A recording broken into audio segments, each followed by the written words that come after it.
The stars had been bleeding for 3,000 years. Admiral Yoon Tae-ho pressed his face against the small window of the colony ship New Seoul and watched the distant flashes of light. Each flash meant death. Each burst of color in the darkness meant another ship had exploded. Another crew had died, another battle had ended with nothing gained. "Sir, we're getting close to the landing zone," said Captain Park Jin-woo from behind him. The younger man's voice was tight with worry. They both knew this wasn't supposed to be a war zone. Their maps had shown this system as empty space, safe for human settlement. The maps were wrong. Dr. Kim So-ra floated over to them, her long black hair drifting in the low gravity of the ship's observation deck. She held a data tablet that showed readings from their sensors. "The energy signatures are unlike anything in our databases," she said. Two completely different types of technology fighting each other. Yoon Tae-ho nodded slowly. At 65, he had seen enough wars on Earth to recognize the signs. This wasn't just a battle. This was a meat grinder, a place where soldiers went to die for reasons no one remembered anymore. "How long have they been fighting?" Park Jin-woo asked. Kim So-ra checked her readings again. "Based on the debris fields and radiation patterns, I'd say centuries. Maybe longer." She paused, her scientist's mind working through the data. Much longer. Through the window they could see their destination. Kepler 442b was a blue-green world that looked almost like Earth. It had oceans and continents and white clouds that swirled in familiar patterns. It should have been perfect for human settlement. Instead, it sat in the middle of a war zone that stretched across half the galaxy. The New Seoul carried 50,000 humans in cryogenic sleep. They were farmers and engineers, teachers and doctors, people who had left Earth to find a new home among the stars. They had traveled for 30 years to reach this place, and now they found themselves landing in hell. "Sir, incoming transmission," called out Communications Officer Lee Hae-jin from her station. "It's strange. Two different signals broadcasting on the same frequency." Yoon Tae-ho moved to her station. "Put it through the translators." The ship's computers worked for several minutes trying to make sense of the alien languages. Finally, words appeared on the screen, but they made no sense. The first message read, "Crystal Sworn defend the eternal truth against energy thieves who steal the substance of reality."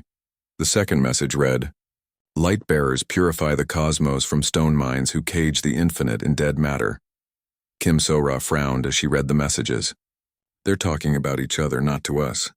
These aren't communications. They're battle cries, religious statements." Park Jin-woo studied the tactical display that showed the positions of the alien fleets. "Look at this formation. They're not trying to win. They're just fighting, like it's a ritual." Yoon Tae-ho had fought in the corporate wars back on Earth. He had seen battles where profit mattered more than victory, where fighting continued because stopping would mean admitting the whole thing was pointless. This felt the same, but worse. "Much worse. How many ships?" he asked. "Thousands," Park Jin-woo replied. "Maybe tens of thousands. And based on the debris, there used to be a lot more." The New Seoul shook slightly as they entered the planet's atmosphere. Below them, they could see the surface was marked with craters and strange geometric patterns that glowed with unnatural light. Whatever war was happening in space had touched the planet too. "Landing site is clear," reported Navigator Choi Min-ho. "No energy signatures, no movement, just emptiness." They landed in what had once been a forest. The trees were gone now, replaced by strange crystal formations that jutted up from the ground like frozen lightning. Between the crystals, patches of grass grew in perfect circles, as if something had protected small areas from whatever had changed the rest of the landscape. As the 50,000 colonists began to wake from their long sleep, Yoon Tae-ho called together his senior staff. They met in the ship's main conference room, which still smelled like the recycled air of a 30-year journey. "We need to understand what we've walked into," he said. "Kim So-ra, I want you to study everything you can about these aliens." "Their biology, their technology, their culture, everything." Kim So-ra nodded. "I'll start with the transmissions and work from there." "Park Jin-woo, I need you to analyze their military tactics. How do they fight? What are their weaknesses? What are their strengths?" The captain straightened. "Yes, sir. Though from what I've seen, they don't seem to have much strategy. Just constant fighting. That's what worries me," Yoon Tae-ho said. "A war that goes on for thousands of years isn't about strategy anymore. It's about something deeper." Outside the ship, the colonists were setting up their first shelters. They worked quickly and efficiently, as humans always did when survival was at stake. They had brought seeds and machines, medicine and knowledge. They had come to build a new world, but they had landed in the middle of someone else's nightmare. That night, as Yun Taiho stood watch on the ship's bridge, he saw the flashes of battle continuing in the sky above. The aliens were still fighting, still dying, still accomplishing nothing. It had been going on for 3,000 years. It would probably go on for 3,000 more, unless something changed. He thought about the corporate wars on Earth, how they had finally ended not through victory, but through exhaustion. He thought about the peace treaties he had helped negotiate, the compromises that had seemed impossible until someone found a new way to look at old problems. Maybe these aliens needed someone to show them a different way to fight, or better yet, a different reason to stop fighting. Kim So-ra joined him at the observation window. "I've been analyzing their transmissions," she said. "They've been saying the same things for centuries. Exactly the same things. It's like they're stuck in a loop." Stuck how? They hate each other for reasons they don't even remember anymore. The war has become their entire identity. They fight because they've always fought. They kill because they've always killed. Yun Taeho watched another distant flash of light, another death in the darkness. Then maybe it's time someone reminded them who they used to be before the war started. Kim So-ra looked at him with surprise. "You're thinking of getting involved?" "I'm thinking," Yun Taeho said slowly, "that 50,000 humans didn't travel 30 years just to hide on a planet while the galaxy burns around us. Above them, the eternal war continued as it had for 3,000 years, as it would until someone found the courage to change the game forever." The first meeting with the Vorthak happened at dawn. Captain Park Jin-woo stood in the crystal forest outside the human settlement, waiting. The aliens had agreed to meet on the planet's surface, but they insisted it be in an area where their crystal formations were strongest. The morning light turned the strange geometric structures into prisms that scattered rainbows across the ground. A shape materialized among the crystals. At first, Park Jin-woo thought it was just another formation, but then it moved. The Vorthak representative was tall and angular, made of what looked like living diamond. Faceted surfaces caught and reflected light as it walked, making it seem to flicker between solid and transparent. "I am Cathara, fleet shaper of the eternal truth," the being said. Its voice sounded like wind chimes made of glass. "You are the small, soft being who creates chaos in battle space." Park Jin-woo had prepared for this moment, but standing face to face with a living crystal was still overwhelming. "I am Captain Park Jin-woo of the human settlement.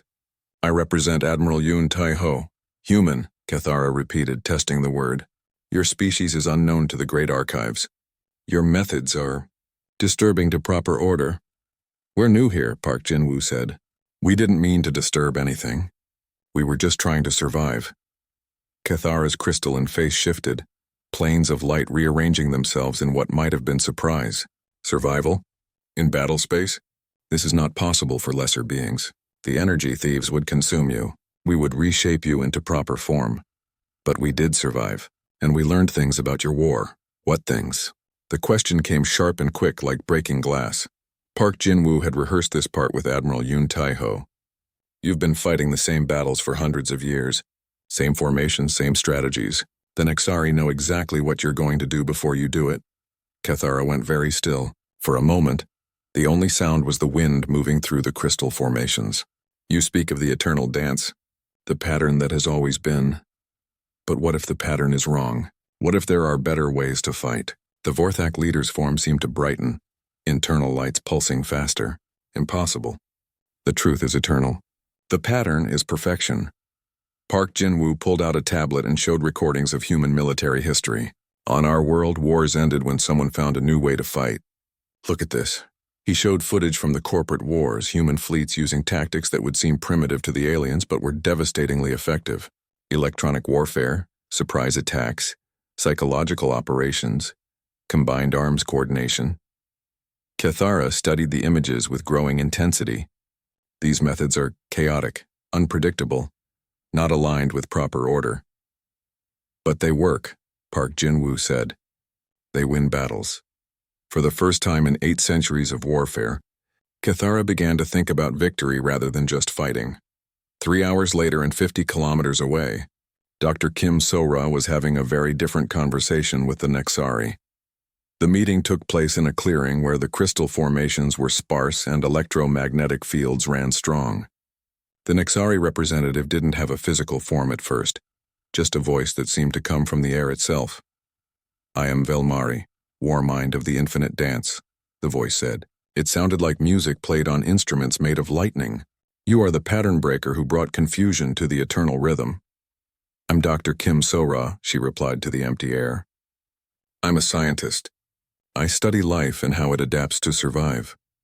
The electromagnetic field around her shifted, and suddenly she could see the Nexari.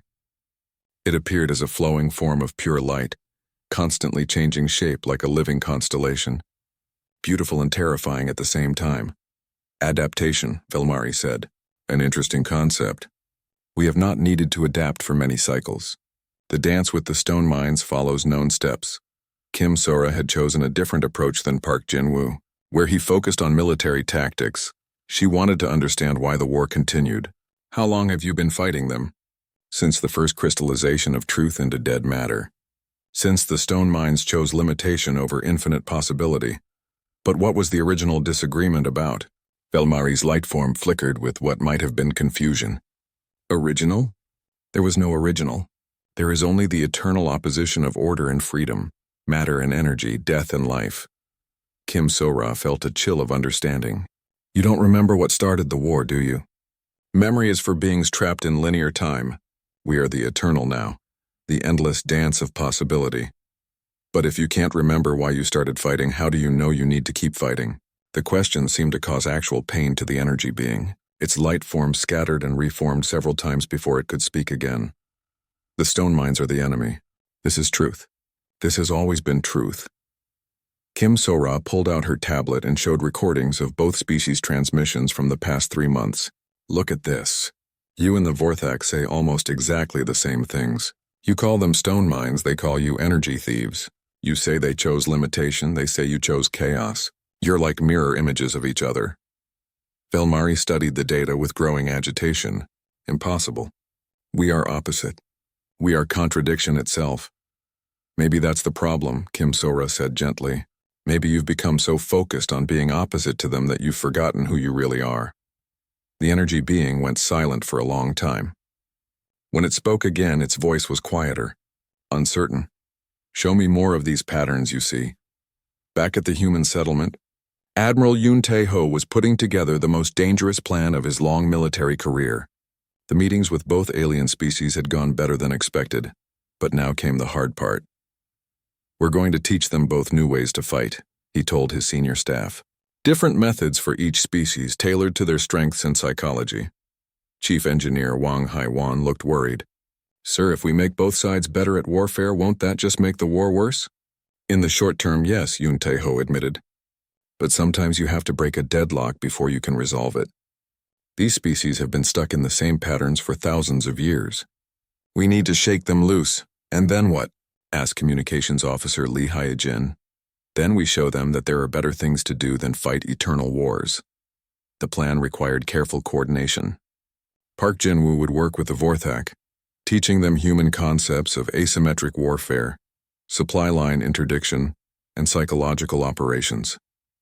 Kim Sora would work with the Nexari, showing them adaptive strategies, network warfare, and coalition building.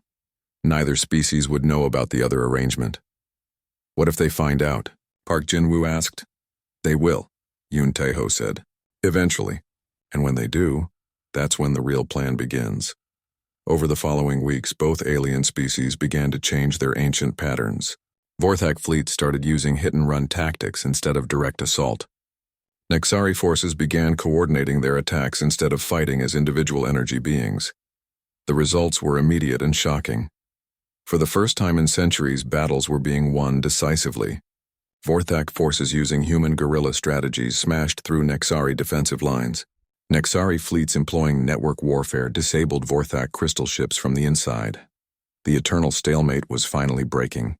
But instead of ending the war, the new tactics made it more violent than ever. Both species, tasting victory for the first time in memory, threw everything they had into the conflict. Entire star systems that had been neutral ground for centuries became battlefields. In his private quarters aboard the New Soul, Admiral Yoon Tae-ho watched reports of the escalating violence and allowed himself a small smile. Everything was going exactly according to plan. Dr. Kim So-ra found him there, staring out at the night sky where the flashes of battle had doubled in frequency. "The war is getting worse," she said. "Both sides are asking for more human advisors, more tactical support. They trust us now." "Good," Yoon Tae-ho said. "Trust is what we need for the final phase, which is? We're going to force them to talk to each other for the first time in 1,000 years." Kim So-ra looked out at the burning sky. "They'll kill us when they realize what we've done."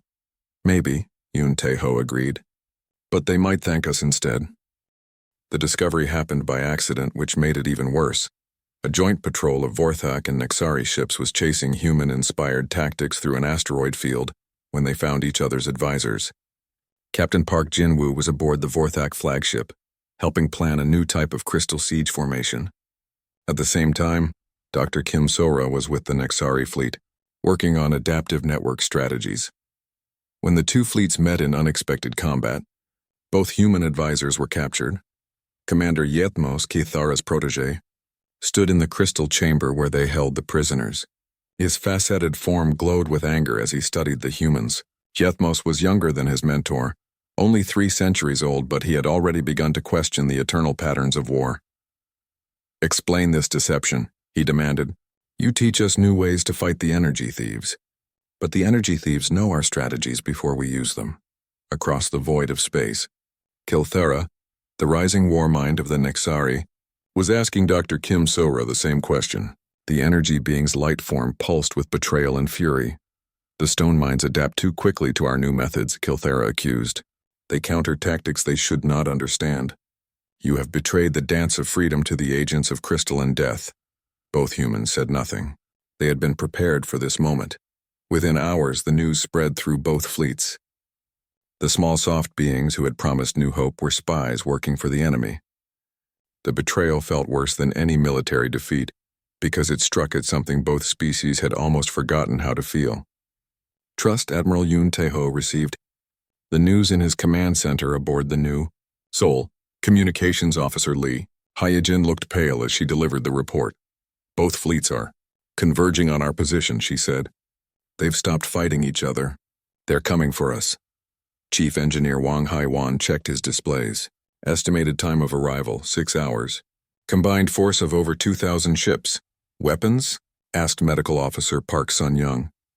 "Everything they have," Lee Hyejin replied. "This isn't capture or interrogation.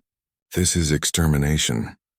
The senior staff looked at Admiral Yoon Tae-ho, waiting for orders to evacuate. Instead, the old man smiled. "Signal all department heads. It's time to implement the mirror protocol."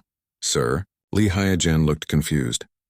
"Everything we've recorded over the past 6 months, every battle analysis, every tactical briefing, every conversation with both species. Package it all into a galaxy-wide broadcast. That will tell everyone what we've been doing," Wang Hai-wan protested. "Exactly." As the alien fleets approached Kepler 442b, Admiral Yoon Tae-ho stood before the main communication array and began broadcasting on every frequency the humans had discovered. His message went out to both approaching fleets, to every monitoring station in the galaxy, to any species that still cared about the ancient war. "I am Admiral Yoon Tae-ho of the human colony ship New Seoul," he began. "For 3,000 years this galaxy has burned with war.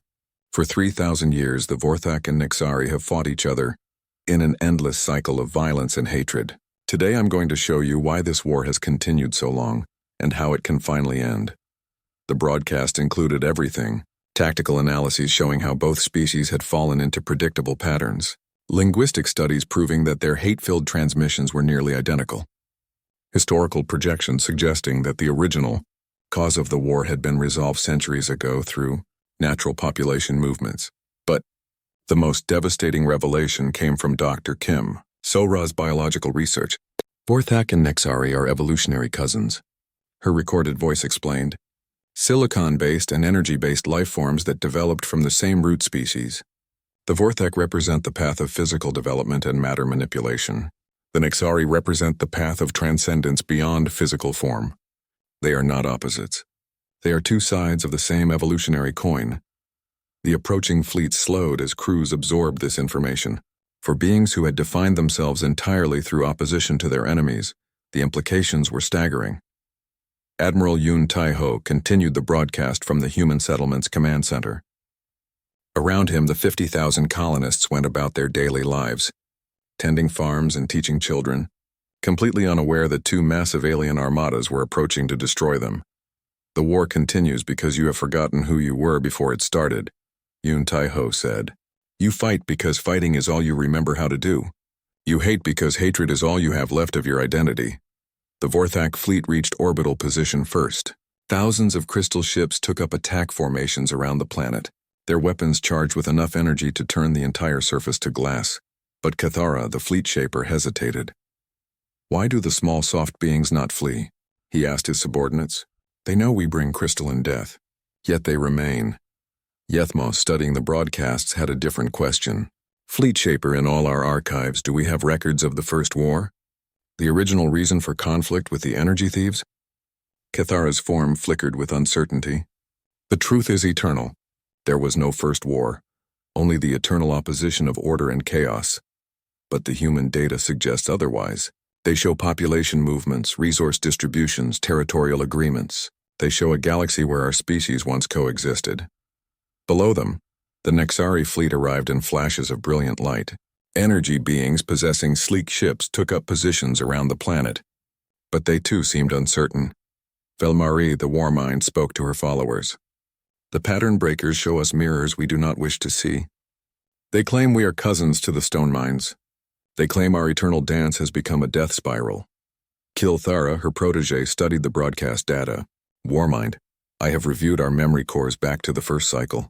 There are gaps, periods where the records speak of cooperation, of shared ventures, of combined technologies. Impossible, Velmari said, but her light form flickered with doubt. Admiral Yun Tai-ho's broadcast reached its climax. I'm going to do something that hasn't happened in over 1,000 years. I'm going to open direct communication between the Vorthak and Nexari fleets. You're going to hear each other's voices for the first time in centuries. He activated the communication arrays Dr. Kim So-ra had built over the past months. Suddenly, Vorthak crystal transmissions were being translated and broadcast to Nexari ships. Nexari energy songs were being converted and sent to Vorthak receivers. For the first time in a millennium, the two species could understand each other. The effect was immediate and profound. Both fleets heard their enemies speaking not with the alien hatred they expected, but with confusion, uncertainty, and growing recognition. They heard questions about lost memories and forgotten purposes. They heard doubt about the eternal war that had consumed their civilizations. Most shocking of all, they heard similarities. The same questions, the same doubts, the same growing awareness that something fundamental had been lost. Kethara's voice, translated into patterns of light and energy, reached the Nexari fleet. Why do we fight? What truth do we defend? Velmari's response, converted into crystalline harmonics, reached the Vorthak ships. Why do we dance this dance of death? What freedom do we seek? On the planet's surface, Admiral Yun Tai-ho looked up at the sky where two massive armadas held the power to destroy everything he had built. But the weapons remained silent. Captain Park Jin-woo, Dr. Kim So-ra, please report to the command center, he said calmly. Both his senior officers stood beside him, freed from their respective captivities when the fleets realized they were no longer sure who the enemy was. Sir, Park Jin-woo said, both fleet commanders are requesting permission to land. They want to talk. Dr. Kim So-ra checked her instruments. The energy signatures are changing. Both fleets are powering down their weapons. Admiral Yun Tai-ho nodded. Then it's time for the final phase. Get me communication links to both Cathara and Velmari. Together? Dr. Kim So-ra asked. Together. It's time for them to remember who they used to be before the war made them forget. The first peace talks in 1,000 years took place in a field of human wheat. Admiral Yun Tai-ho had chosen the location carefully. The wheat was growing in soil that had been poisoned by war, but human seeds and human determination had brought life back to dead ground. It was a symbol he hoped the aliens would understand. Cathara arrived first, his crystalline form creating rainbow patterns as he walked through the golden grain. The Vorthak fleet shaper moved slowly as if each step required great thought. Behind him came Yethmos and two other commanders, their faceted faces reflecting uncertainty. Velmari appeared as a flowing constellation of lights above the wheat field. The HFY War mine's energy form danced and shifted, unable to settle into any fixed shape. Kilthera and her advisors manifested as smaller patterns of light, orbiting their leader like planets around a star. For several minutes, the two groups simply stared at each other across 20 meters of growing grain. They had been enemies for so long that peaceful meeting felt like a violation of natural law. Dr. Kim Sora stood between them, serving as translator and mediator. Captain Park Jin-woo remained at the edge of the field with a squad of human guards, not to protect against the aliens, but to keep away the desperate reporters and observers who had started arriving from across the galaxy. "You may speak," Admiral Yoon Tae-ho said simply. Cathara's voice was the first to break the ancient silence. "Energy Singer, He stopped, his crystal form flickering with confusion. "I do not know what words to speak. The old words are weapons. We need new words for this strange time." Velmari's light pattern pulsed with what might have been humor. "Stone Shaper, your confusion sings in harmony with mine. I have prepared 10,000 arguments for war, but no arguments for this." "Then don't argue," Dr. Kim Sora suggested. "Just talk. Tell each other who you are when you're not fighting." The silence stretched on. Finally, Yethmos spoke. His young voice carried curiosity instead of hatred. "Before this moment, I had never seen an energy singer that was not trying to unmake me. Your light patterns are beautiful, complex. Why do we call you thieves when you create such beautiful forms?" Kilthera responded, her energy form brightening. "Before this moment, I had never observed a stone shaper that was not trying to cage me. Your crystal forms are elegant, stable. Why do we call you dead when you build such living structures?" The older leaders watched their protégés with growing amazement. These young ones, who had known nothing but war, were finding connection across the void of ancient hatred, but the peace talks nearly failed before they truly began. On the second day, hardline factions from both species launched simultaneous attacks. Vorthak crystal ships tried to destroy the Nexari representatives, while Nexari energy beings attempted to possess and control the Vorthak commanders. The battles were brief but vicious. Only the intervention of moderate forces from both fleets prevented a complete breakdown of negotiations. But the attacks left everyone shaken and suspicious. "This proves the futility," declared Cathara. "The war pattern is too strong. Peace is crystalline illusion. The dance of death calls too loudly," agreed Velmari. "We cannot escape the eternal rhythm." It was Admiral Yoon Tae-ho who saved the talks with a simple demonstration. He walked into the wheat field and knelt down, digging his hands into the soil. When he stood up, his palms were black with earth that smelled of growth and life. "This soil was dead when we arrived," he said, "poisoned by 3,000 years of war. Nothing could grow here. But we didn't accept that. We worked with the soil, changed its chemistry, gave it what it needed to support life again." He gestured to the golden grain swaying in the breeze around them. "Your war has poisoned this galaxy the same way. But poison can be cleaned. Death can become life. War can become peace, if you're willing to do the work." Dr. Kim Sora stepped forward with a proposal that would reshape galactic civilization. "Joint research stations," she said. "Combine Vorthak matter manipulation with Nexari energy control. Imagine what you could create together instead of what you could destroy separately." The idea was revolutionary. For thousands of years, both species had developed their technology solely for war. The concept of cooperative creation was almost incomprehensible. But slowly, carefully, they began to explore the possibilities. Captain Park Jin-woo introduced concepts of shared defense and joint training exercises. Instead of fighting each other, train together. Learn each other's methods. Build trust through cooperation. The negotiations continued for weeks. There were walkouts and shouting matches. There were moments when war seemed inevitable again. But each time the talks broke down, the younger leaders like Yethmos and Kilthera pulled them back together. The breakthrough came when both species realized their greatest technological achievements had happened not during the war, but in the brief periods of cooperation with humans. Working with human advisors had pushed them to innovate in ways they hadn't for centuries. What if, Yethmos suggested, we had never stopped innovating? What if we had spent 3,000 years building instead of destroying? The Treaty of New Seoul was signed under the light of two suns, in a ceremony broadcast across the galaxy. The document established joint research stations, shared territories in former war zones, and human-mediated councils for resolving disputes. But more importantly, it established a new way of thinking about conflict and cooperation. The changes came slowly at first, then with increasing speed. The former war zone became the most prosperous region of the galaxy as Vorthak engineering combined with Nexari energy mastery created technologies that neither species could have, developed alone, crystal cities that generated their own power from stellar energy, space habitats that could adapt their physical structure to the needs of any species, transportation networks that moved matter and energy across galactic distances instantly. The galaxy had been bleeding for 3,000 years. Now it was healing.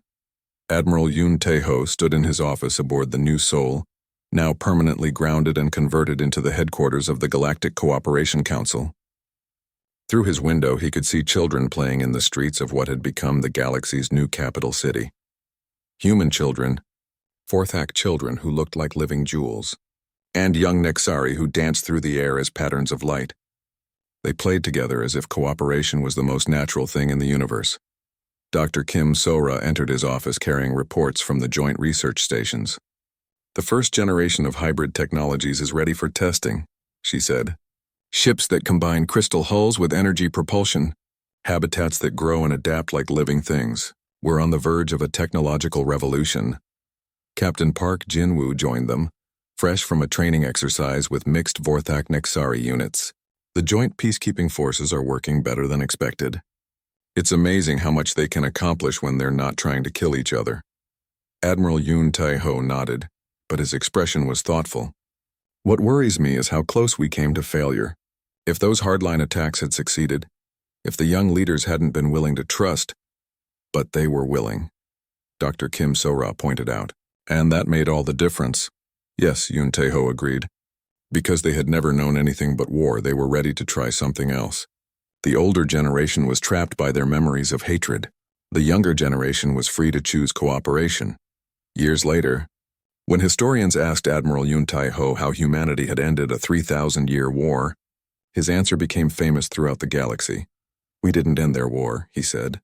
"We helped them realize they had been fighting the wrong battle. They thought they were fighting each other, but they were really fighting their own fear of change.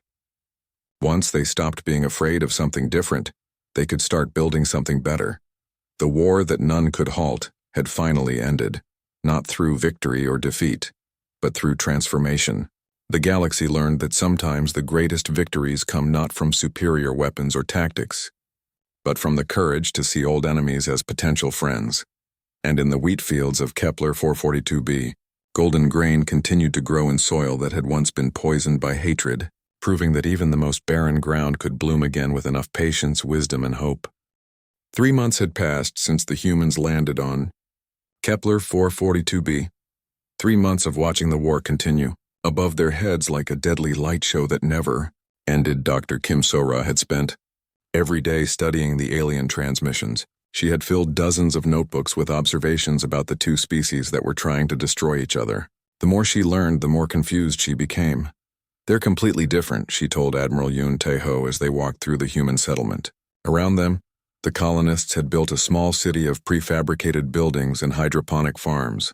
Life was taking root even in this poisoned place. "Different how?" Yoon Tae-ho asked. "The first species, they call themselves the Vorthak. They're made of living crystal, silicon-based life forms who can reshape matter with their thoughts. They build ships that can heal themselves and weapons that grow stronger the more they're used." Kim Sora pulled out her tablet and showed him recordings from their sensors. The Vorthak ships looked like enormous geometric sculptures, all sharp angles and glowing facets. When they took damage, the crystal surfaces would flow like water, repairing themselves in seconds. And the others? The Nexari. They're pure energy beings. They exist as patterns of electromagnetic force. They don't have physical bodies anymore, but they can possess technology and control it directly. Their ships are just shells for their consciousness. The Nexari vessels were the opposite of the Vorthak ships. They were smooth and flowing, made of some kind of metal that bent light around itself. They moved like living things, twisting and turning in ways that defied physics. "So one side is living rock and the other side is living electricity," Yoon Tae-ho said. "No wonder they can't defeat each other." "Exactly. Crystal can't contain energy.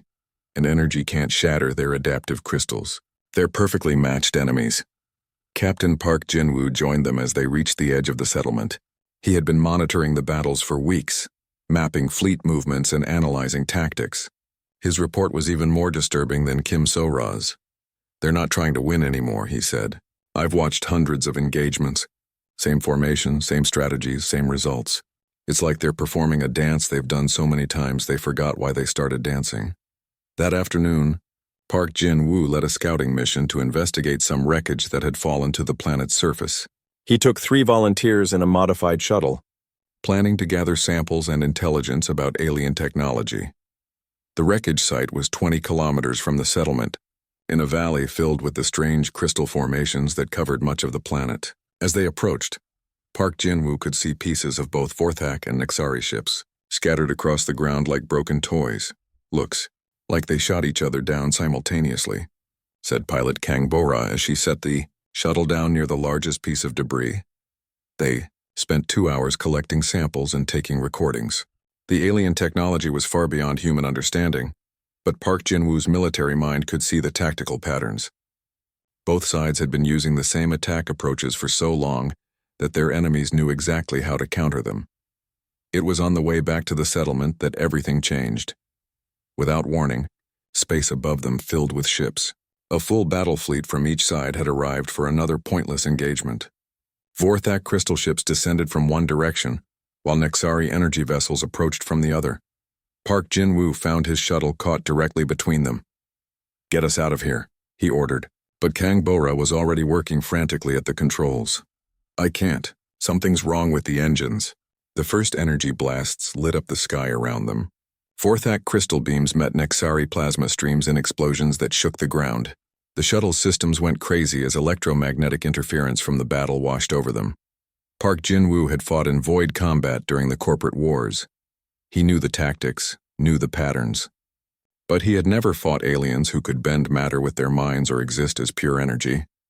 So he did what humans do best. He improvised. "Kang Bora, can you give me manual control of our communication array?" "Yes, but why?" "Just do it." Park Jin-woo's fingers flew over the controls, setting up something the aliens had never seen before. He began broadcasting false sensor readings, making their tiny shuttle look like a massive dreadnought on some frequencies and completely invisible on others. Then he fired their small defensive lasers in seemingly random directions. The effect was immediate and dramatic. The Vorthak ships, which had been moving in their standard attack formation, suddenly broke pattern. Their commanders couldn't understand what they were seeing on their sensors. A ship that appeared and disappeared, that looked huge and tiny at the same time, that fired weapons that didn't match any known energy signature. The Nexari were equally confused. Their energy-based senses told them the human shuttle was somehow present in multiple locations simultaneously, something that should have been impossible. Both fleets stopped, shooting at each other and focused on the strange new threat that didn't behave like anything they had ever encountered. Park Jin-woo used their confusion to slip away, diving the shuttle into a canyon where the crystal formations would hide them from sensors. Behind them, the 2 alien fleets circled the area where the shuttle had been, trying to understand what they had seen. When Park Jin-woo and his team returned to the settlement, Admiral Yoon Tae-ho was waiting for them. The older man's face was serious, but there was something like excitement in his eyes. "Tell me everything," he said. Park Jin-woo described the encounter, how he had used simple electronic warfare and misdirection to confuse 2 advanced alien civilizations. As he talked, Kim So-ra took notes, her scientific mind already working on the implications. "They've never seen anything like our tactics," Park Jin-woo concluded. "All their technology is built around fighting each other.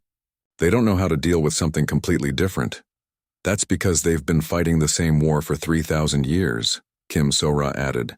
They've specialized so completely that they've lost the ability to adapt. Yoon Tae-ho was quiet for a long moment, staring up at the sky where the battle was still raging. Finally he spoke. What if that's the key? What if the reason this war has gone on so long isn't because they're equally matched, but because they're both stuck in the same patterns? What do you mean? Park Jin-woo asked. On Earth we ended wars by changing how we fought them.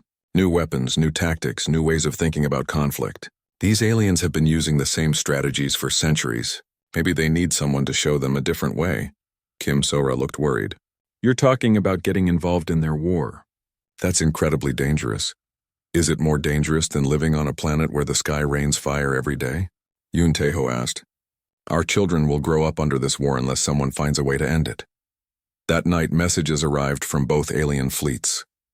The communications were directed at the human settlement, the first time either side had acknowledged their existence. The Vorthak message was formal and crystalline in structure.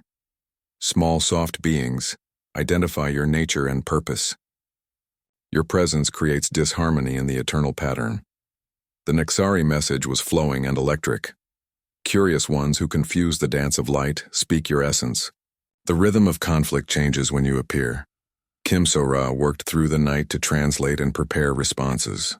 By morning, she had basic communication protocols established with both species. Admiral Yoon Tae-ho stood before the assembled senior staff as the sun rose over their settlement. In the distance, crystal formations caught the light and threw it back in rainbow patterns. We have a choice, he said. We can hide here and hope the war eventually ends on its own. Or we can try to do what humans have always done best. Which is, asked Park Jin-woo, change the game entirely.